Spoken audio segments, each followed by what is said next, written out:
merci Jésus pour ce bon matin.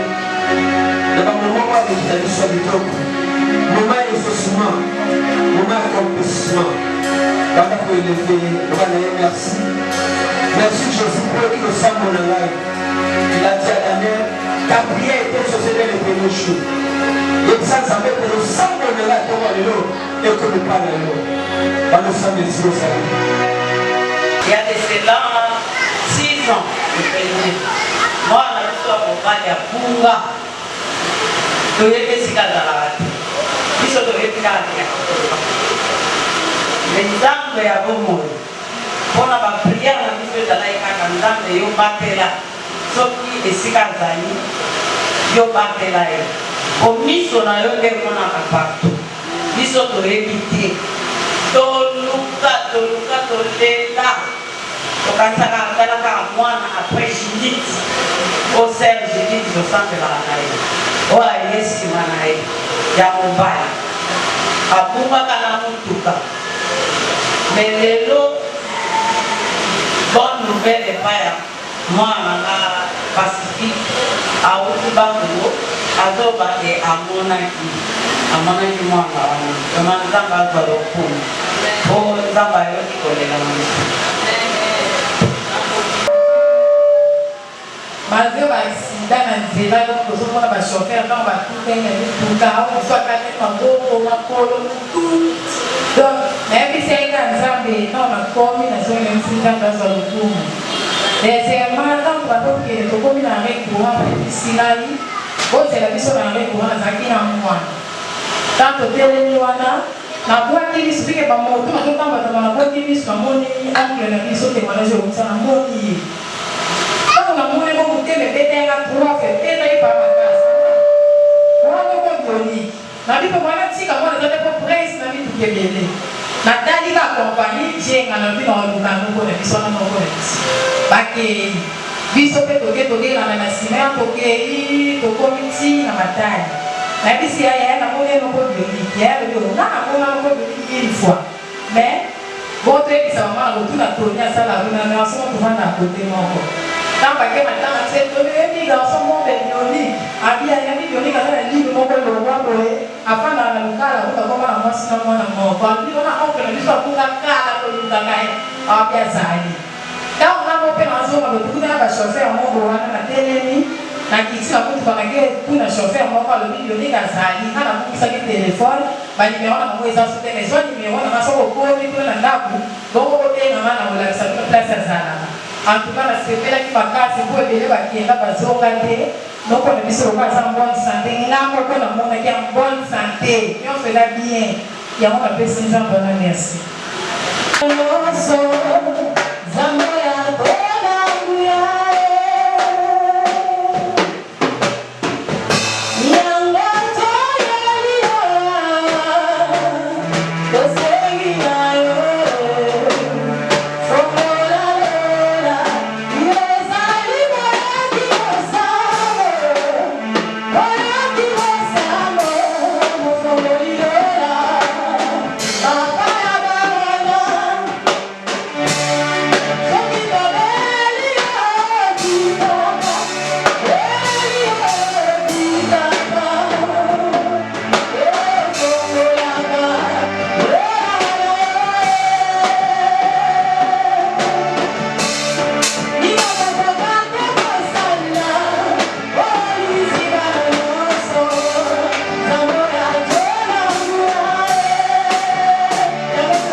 quand on va la douche, on la sauce voilà. Avec la zambi, cantique, noyembo.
Merci beaucoup.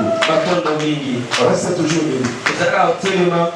On va nous prendre le livre de Nombre chapitre 27.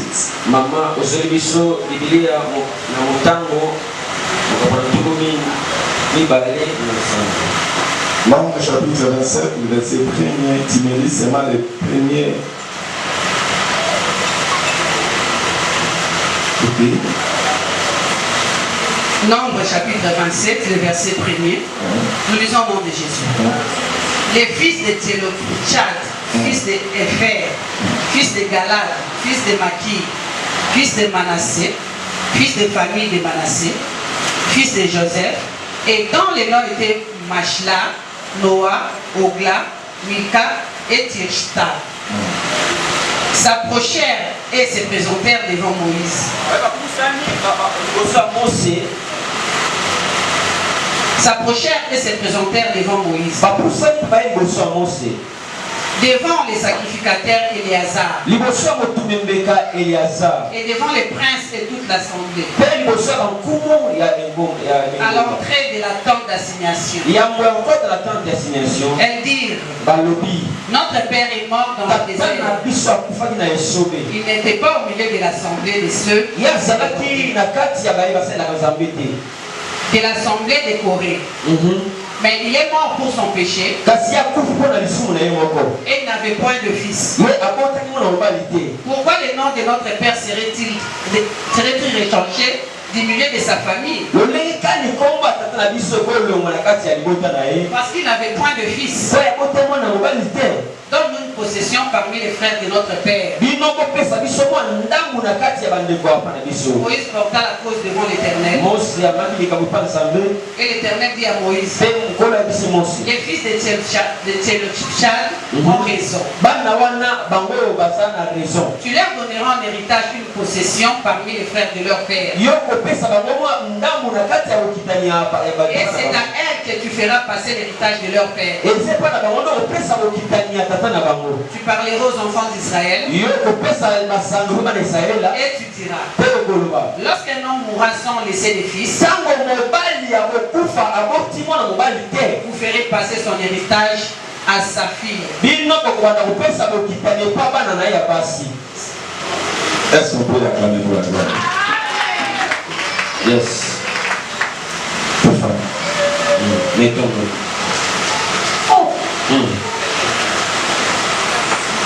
Tu parleras aux enfants d'Israël.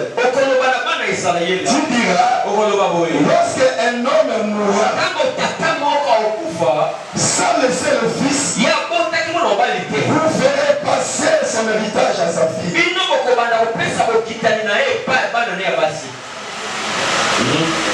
Jonathan, papa, il s'était une fois dans l'Ancien Testament.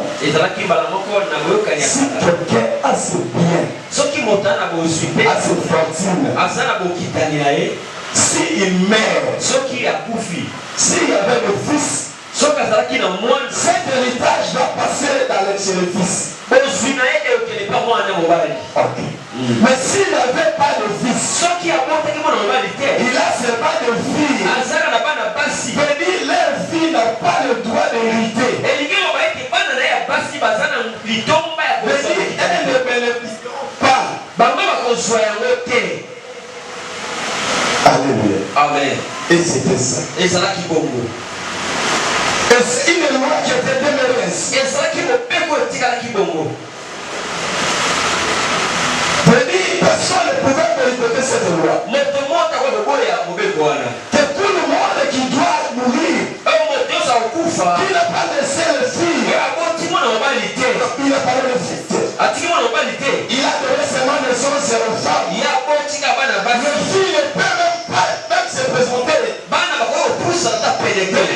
devait donner l'héritage peut-être à la famille du père. Et c'est pas ça va sauver qui n'est pas né. Il y avait une de cinq filles. Et ça là qui n'a pas si mot qu'on a mot capé là. Et c'était cinq. Parce que qui tient. Je t'allais père avec le moyen. Papa va on s'allait au kitani. Écoute-moi. Yoka.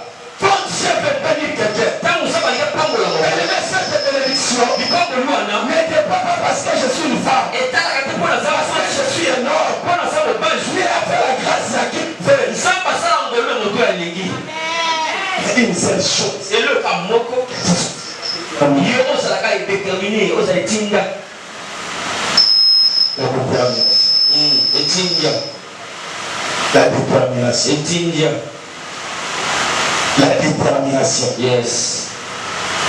On peut avancer. Amen. La détermination. Alors un jour, et ça me corrompt, c'est papa et moi. papa n'a couché. Est-ce que l'église me suit? Yoka. Alléluia. Amen. Suis-moi très bien. Yoka malam.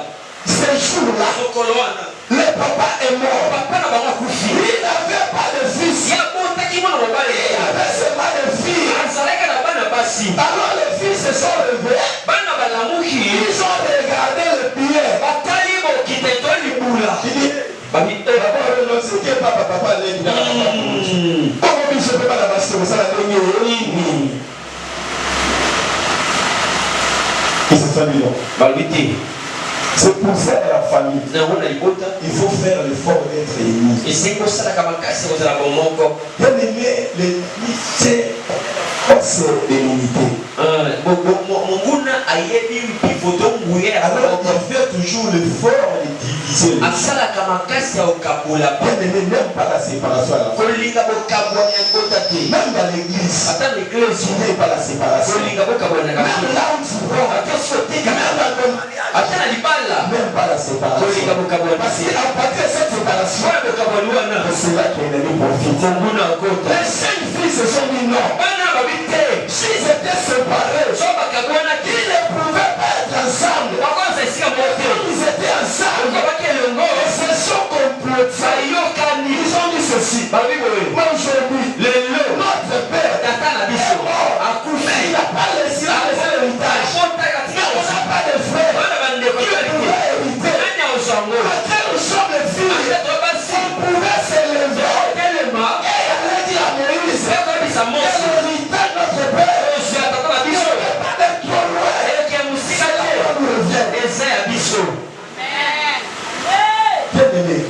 C'est que Dieu nous a donné comme mission, nous a envoyé comme mission dans ces mondes.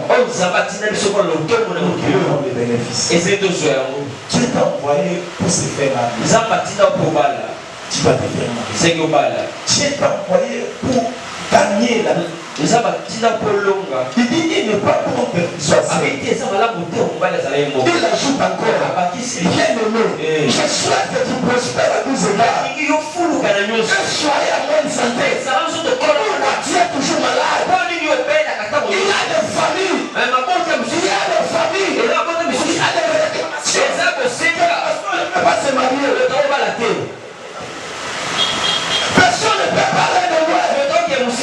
Non, personne ne peut pas se marier. Personne ne peut pas étudier. Tu peux étudier. Mais il n'y a pas un autre travail. C'est une loi. Il y a de belles femmes. Mais il y a des déceptions. Il y a de belles femmes. Mais il n'y a pas de mariage. Il y a des bons hommes. Il n'y a pas d'avancement. Je cherche. Mais il n'y a pas d'avancement. Pourquoi? Parce que dans votre famille, il y a un homme. Il y a des personnes. C'est le verre. Pour écouter. Empêcher le mariage. Qui vous empêche de marier? Qui vous empêche de voler? Qui vous empêche de l'avant? Dans cette famille, il y avait une croix. Même si votre père avait de l'argent, il achetait des maisons. S'il n'avait pas mis de fils, les filles n'ont pas de droit. Papa, il y a d'autres personnes. Leur famille, leur père était un magicien. Votre père était peut-être un chef coutumier. Peut-être ta mère, ton père était sorcier. Il vous a livré. Il a fallu même le mariage. Il a fallu même votre héritage. J'aimais, lorsque j'ai prêché le vendredi, que lorsque le roi Akab a appelé Naboth, il dit, de moi ta vie. Naboth a dit, je ne céderai jamais ma malheur. Bien aimé, n'accepte pas quelqu'un dans l'antiquité. N'accepte jamais quelqu'un de te faire ce qu'il fait. Si dans votre famille, on a parlé, mais laisse-moi te dire, la Bible me dit, au commencement, était la parole. Ton père n'a pas le pouvoir devant toi. Ton père n'a pas le pouvoir devant toi. Parce qu'il est ton père. Nous devons l'honorer. Mais dans les choses spirituelles, il ne faut pas le pouvoir. Vous savez, il y a beaucoup de gens qui sont détruits aujourd'hui. À cause des femmes.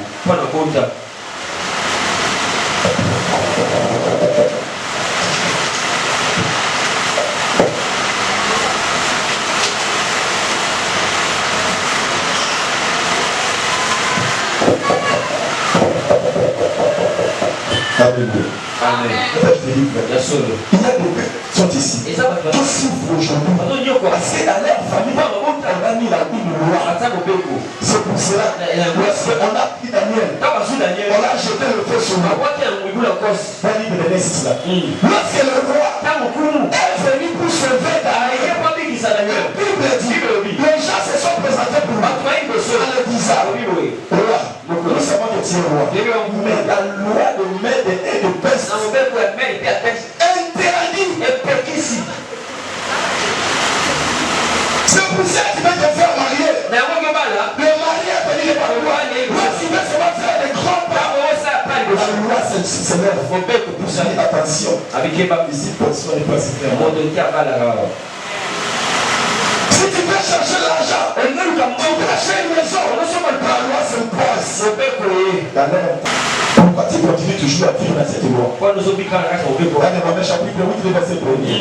Il n'y a plus la condamnation pour ceux qui sont. Alléluia. Amen. Bon. C'était juste ce que moi je pouvais te dire comme introduction.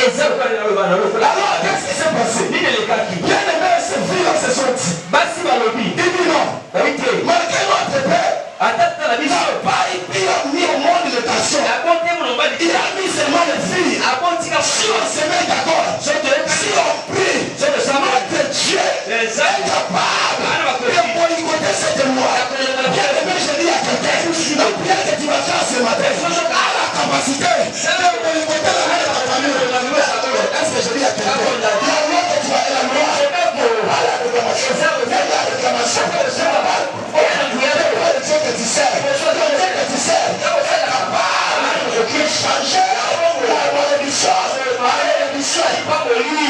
crée pas la loi. Il sait la chose que lève-toi. Il est temps de se lever. Il est temps de mettre fin. Jusqu'à quand tu vas connu toujours pleurer. Tu as notre famille. C'est comme ça. On peut dire, je ne vois pas bien. Ma famille, nous sommes tous des amis. Comme on dit, on va pas la malédiction. Nous quand si maintenant on va la kimbo qui ne va pas ezali. Nous quand si maintenant on va pas kimbo qui va ezali. Mais ils ont compris. Là où il y a sorcellerie, il y a quelqu'un qui a plus que sorcellerie.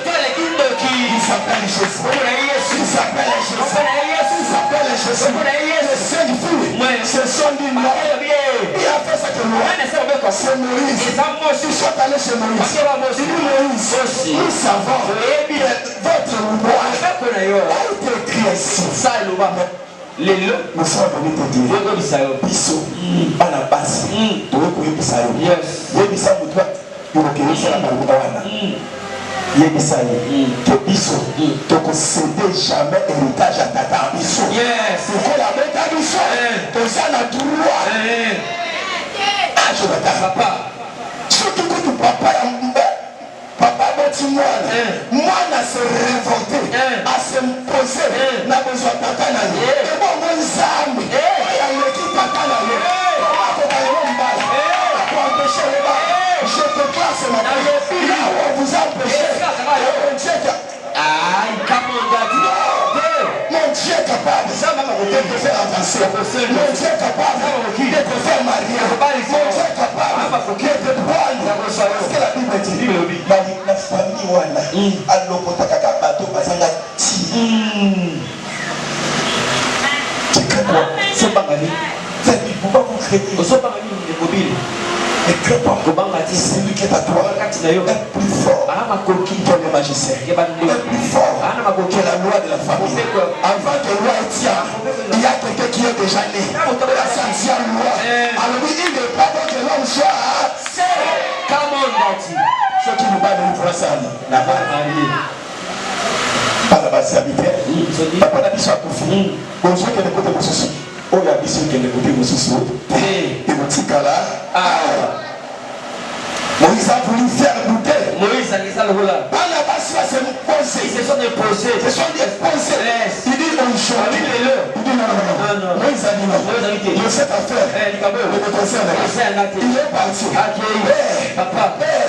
Est-ce que tu n'as pas écouté? Au lieu que ces filles reviennent. Non, il ne peut pas la dire. Elles étaient toujours là. Il nous a aujourd'hui la réponse. Moïse n'est pas nous dire. Il me dit que je parle. Comment il change quelque chose. Mais bon, Moïse est parti pour lorsqu'il est rentré, Dieu lui a dit, les filles de Télophane ont raison. Jonathan, papa, Moïse et Dieu lui a dit, les filles de Télophane ont raison. Allez leur donner l'héritage de leur père.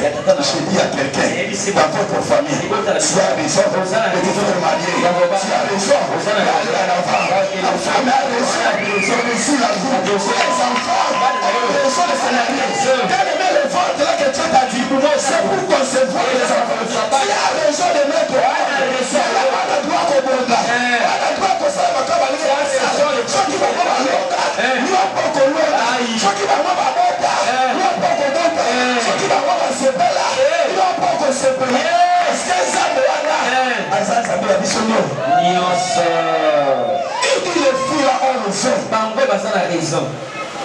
écoute, ta détermination a la capacité de changer les données.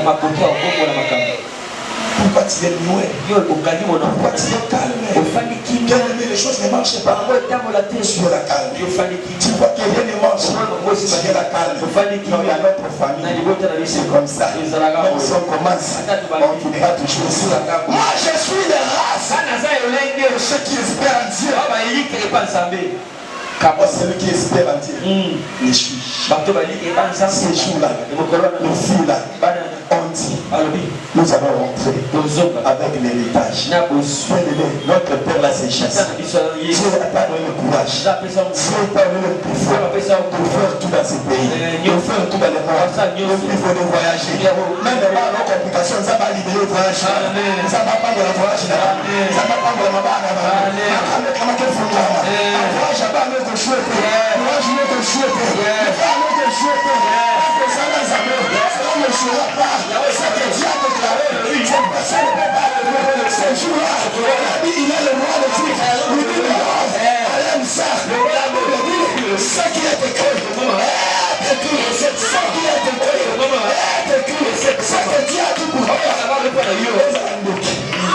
Magicienne, elle est la tata, elle est la maman, n'a pas le pouvoir d'annuler ce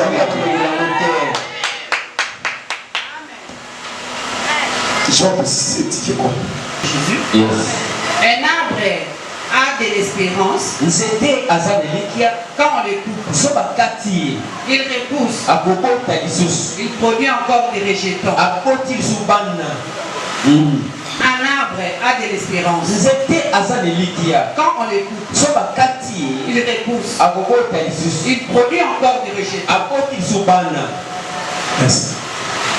Un arbre a de l'espérance. Quand on le coupe, il produit encore des rejetons.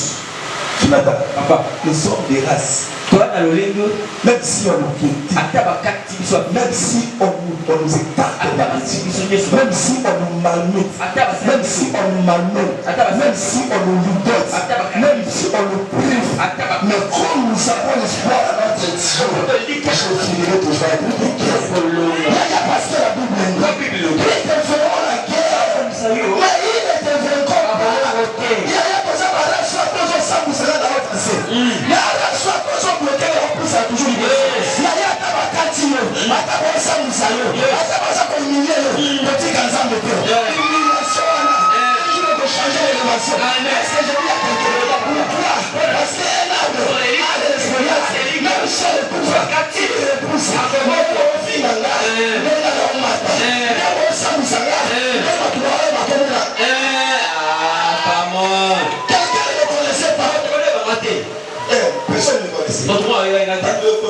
l'histoire. Et ça dit carrément. Quel Dieu de mon alliance se souvient de toi. Quel Dieu de mon alliance se souvient de toi. Tu ne dois pas quitter ce monde sans laisser l'histoire. Tu ne dois pas quitter ce monde sans laisser l'histoire. Parlera de toi. Les gens parleront de toi. La parole qui est à ta parole, la parole va venir à eux. Yes! La parole est à ta parole. On est manisé. La parole est à ta parole. Je ne veux que le roi. Tu vas amasser le mouvement de toi.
Ce n'est plus l'état de prière.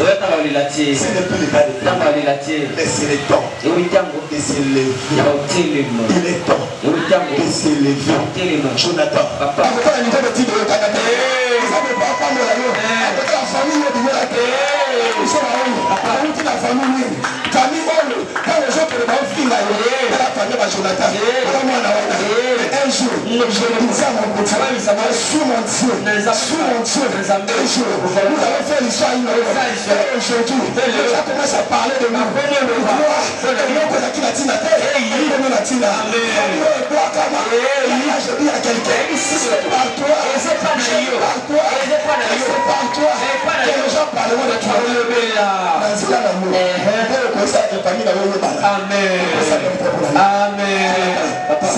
Ce n'est pas des personnes.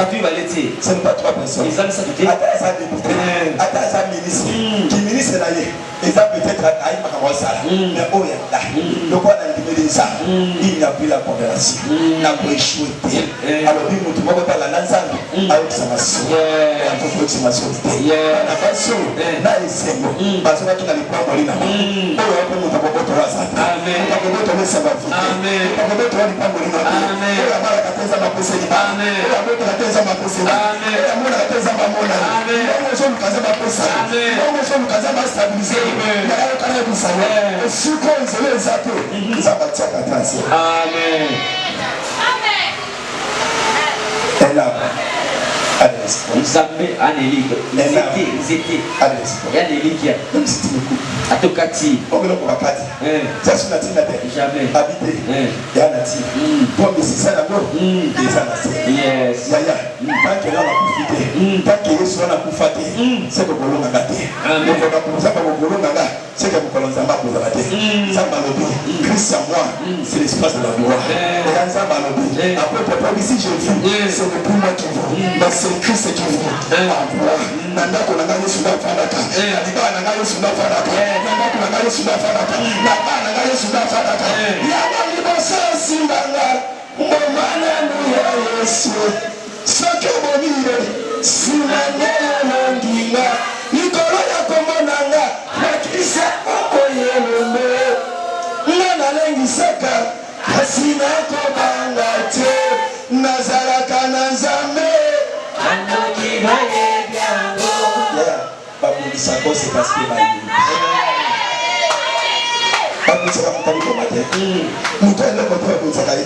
on combat seulement celui qui a quelque chose.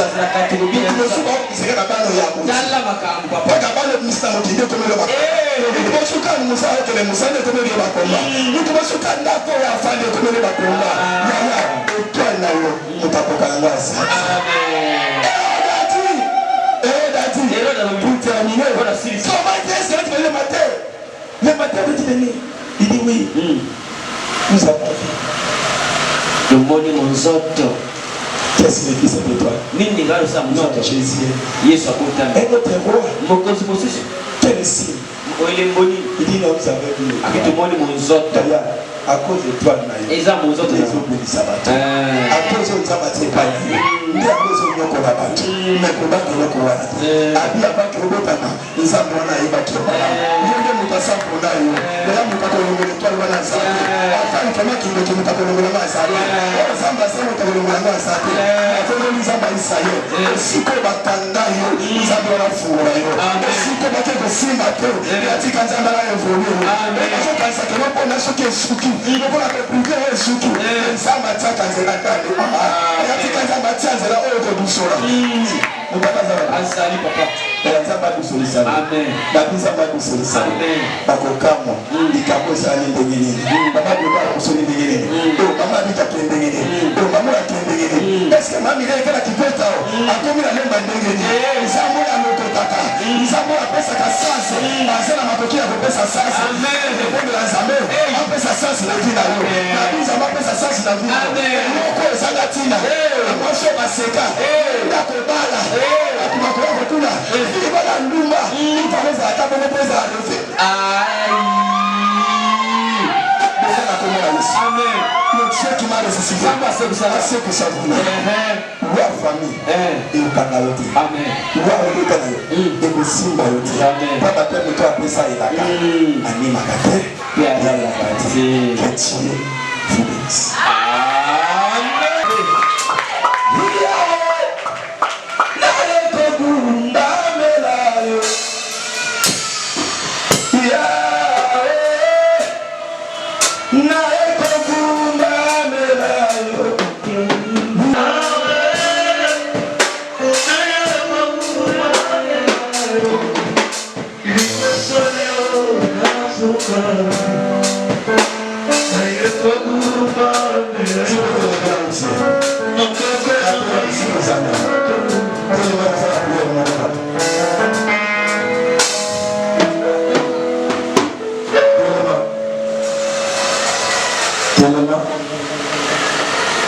Se passe chez nous.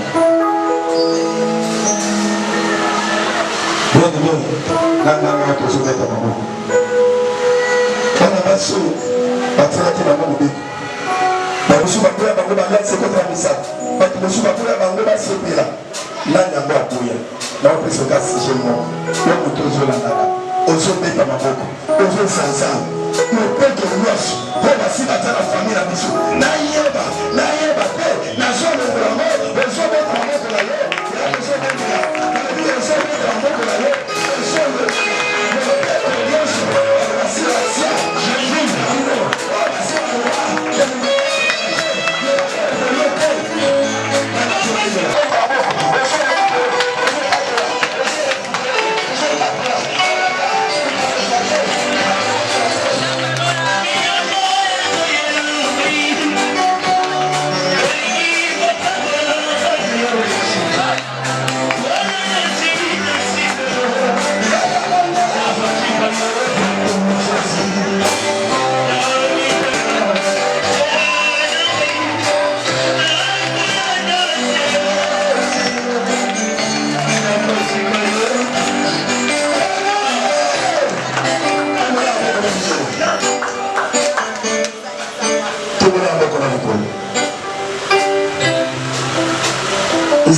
Sanga sababu la makamu ya leo simba ke simba ngao sasa tena wanaanza maisha tika sababu sio zote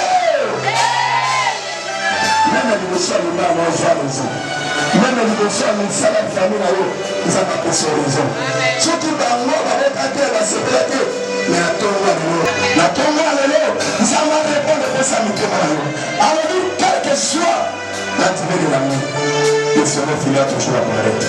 Ils ont la lumière à t'allumer dans un maillot.